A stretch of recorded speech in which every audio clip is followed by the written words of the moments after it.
നിങ്ങൾക്ക് ഏവർക്കും അല്പനേരത്തെ സന്തോഷമാണ് വേണ്ടതെങ്കിൽ നിങ്ങൾ നിങ്ങളുടെ ആഗ്രഹങ്ങളെ പ്രണയിക്കൂ. അഥവാ നിങ്ങൾക്ക് കുറച്ച് ദിവസങ്ങളാണ് സന്തോഷം ആവശ്യമെങ്കിൽ പ്രണയിച്ചാലും സ്വന്തം സുഹൃത്തിനെ.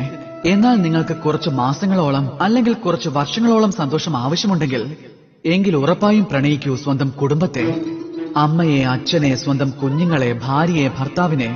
പക്ഷേ നിങ്ങൾക്ക് ഏവർക്കും എന്നും എപ്പോഴും സന്തോഷത്തോടെ ഇരിക്കണമെന്നുണ്ടെങ്കിൽ നിശ്ചയമായും പ്രണയിക്കേണ്ടി വരുന്നതാണ്, അതായത് സ്വന്തം കർമ്മത്തെ.